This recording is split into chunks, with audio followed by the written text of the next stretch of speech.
Hey guys, welcome back to my new video.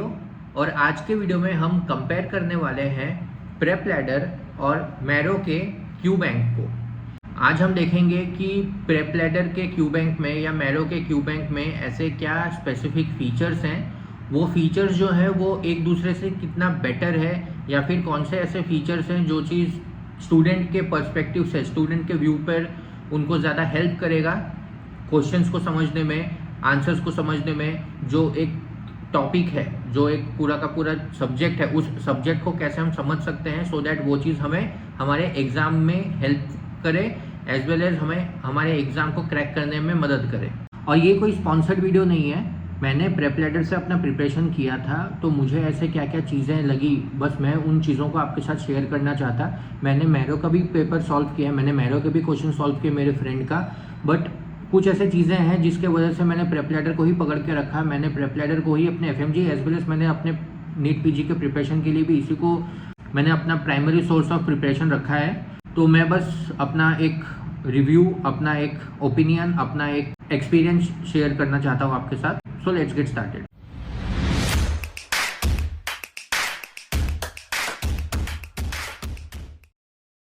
तो सबसे पहले हम देखने वाले हैं कि प्रेप लैडर के क्यू बैंक में ऐसे क्या क्या फीचर्स हैं, बिकॉज इसमें दो ऐसे फीचर्स हैं जिसको पहला तो एक है कि आप क्लिनिकल बेस्ड क्वेश्चंस को वापस से वन लाइनर क्वेश्चन में कन्वर्ट कर सकते हैं। मतलब एक ही क्वेश्चन को आप दो पर्सपेक्टिव से देख सकते हैं, आइदर क्लिनिकल बेस्ड या फिर वन लाइनर। एंड सेकेंड है कि जो आपका ऑप्शंस है, सिर्फ जो करेक्ट ऑप्शन है उसी के बारे में नहीं लिखा हुआ है, बल्कि जो इनकरेक्ट ऑप्शन है उनके बारे में भी एक्सप्लेन किया हुआ है, सो दैट नेक्स्ट टाइम अगर कोई भी ऐसा क्वेश्चन आए जिसका ऑप्शन इन तीन ऑप्शंस में से रहे, जो इनकरेक्ट ऑप्शंस में से ऐसा कोई बज़वर्ड रहे, तो हम उस ऑप्शंस को भी अच्छे से समझ के रखें कि नेक्स्ट टाइम दूसरे टाइप के क्वेश्चन को भी हम सॉल्व कर सके। चलिए मैं आपको दिखाता हूँ। तो सबसे पहले जैसे हम देख सकते हैं प्रेप लैडर में, यही मैं बोल रहा था कि यहाँ क्लिनिकल और वन लाइनर, आप दोनों क्वेश्चन, एक ही क्वेश्चन को दोनों तरीके से देख सकते हैं। जैसे कि ये वाला जो क्वेश्चन है अभी ये क्लिनिकल बेसिस पे पूछा गया है। 28 ईयर ओवर प्राइमरी ग्रेविडा जो है 28 weeks got to the emergency department complaining of leaking fluid, premature rupture of membrane हो सकता है, और यूएसजी में एएफआई जो है लेस देन 5 सेंटीमीटर है, history of renal anomalies, which of the following is not a feature of Potter stride. तो Potter stride का 3 फीचर होता है, एक नहीं होता, तो कार्डियक एनोमलीज। तो जैसे देखिए ये अब इस चीज़ को ही वन लाइनर में भी पूछा जा सकता है कि which of the following is not a features of Potter stride in a patient whose present with PROM, premature rupture of membrane, और AFI लेस देन 5। तो आप यहाँ देख सकते हैं कि ये प्रेप लैडर में हम एक क्वेश्चन को दो चीज़ों में दो तरीके से देख सकते हैं। उसके बाद फिर सॉल्यूशन में गए तो यहाँ पर जैसे मैंने बताया कि ये वाला ऑप्शन जो है इसका है ऑप्शन डी। तो यहाँ ऑप्शन डी देने के बाद फिर बाकी 3 ऑप्शंस भी है, जैसे कि ये वाला क्वेश्चन जो इसमें तो हमको पता है कि पॉटर स्ट्राइड हो गया। और नेक्स्ट तो फिर ये दूसरा क्वेश्चन, ये दूसरे क्वेश्चन में भी सेम क्लिनिकल और वन लाइनर के हिसाब से आप यहाँ पर चूज कर सकते हैं कि क्वेश्चन क्या है। एट द सेम टाइम जब आपने ऑप्शन मार दिया ऑप्शन ए इसका करेक्ट है, तो इसमें ऑप्शन बी, ऑप्शन सी और ऑप्शन डी, इन तीनों के बारे में भी बताया जाएगा। ऐसा नहीं है कि सिर्फ ऑप्शन ए है तो ए के बारे में बता के BCDR इनकरेक्ट बोल के छोड़ दिया, नहीं, यहाँ पर बाकी 3 ऑप्शंस के बारे में बोला जाएगा। उसके बाद फिर उसके नीचे आएगा लर्निंग ऑब्जेक्टिव, कि जो करेक्ट ऑप्शन था उस करेक्ट ऑप्शन के बारे में और क्लियरली बताया जाएगा कि क्या चीज़ें लिखी हुई है, क्या होना चाहिए, क्या नहीं। बट नाउ अगर हम यही चीज़ अब मैरो में देखते हैं, मैरो में तो मेरे पास मैरो नहीं है, तो ये जो फ्री में मिलता है कि pattern of question of the day, multiparous movement present with urethrocele due to weakness in the urogenital diaphragm, which of the structure is also known as triangular ligament. सोच रहा ओके, इसका आंसर है triangular ligament. Explanation में हम देखते हैं। तो जैसे मैंने आपको बोला यहाँ पर ट्रायंगुलर लिगामेंट आंसर है, ट्रायंगुलर लिगामेंट के बारे में बोल दिया गया, लेकिन उसके बाद रेक्टेंगुलर लिगामेंट या पिरामिडल लिगामेंट या पियर शेप लिगामेंट, उन तीनों के बारे में यहाँ पर कुछ भी बताया नहीं गया। यहाँ पर सिर्फ और सिर्फ पेरिनियम, हाँ जैसे लर्निंग ऑब्जेक्टिव होता है वैसे सेम इसमें भी लर्निंग ऑब्जेक्टिव है।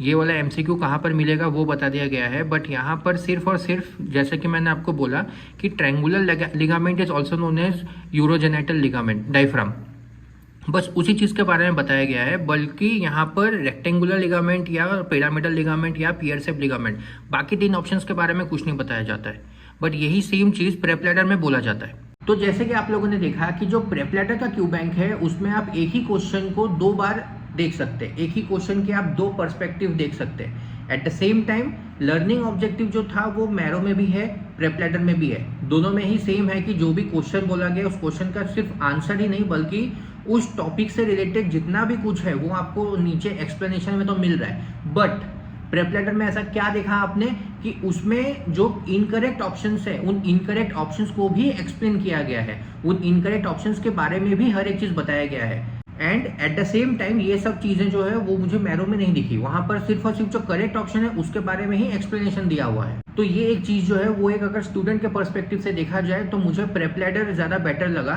और यही रीजन है कि मैंने प्रेप लैडर को चूज किया। बिकॉज प्रेप लैडर का ना ही कि सिर्फ क्वेश्चन बैंक, बट अगर आप ग्रैंड टेस्ट भी देखो तो ग्रैंड टेस्ट प्रेप लैडर का लोग कहते हैं कि टफ है।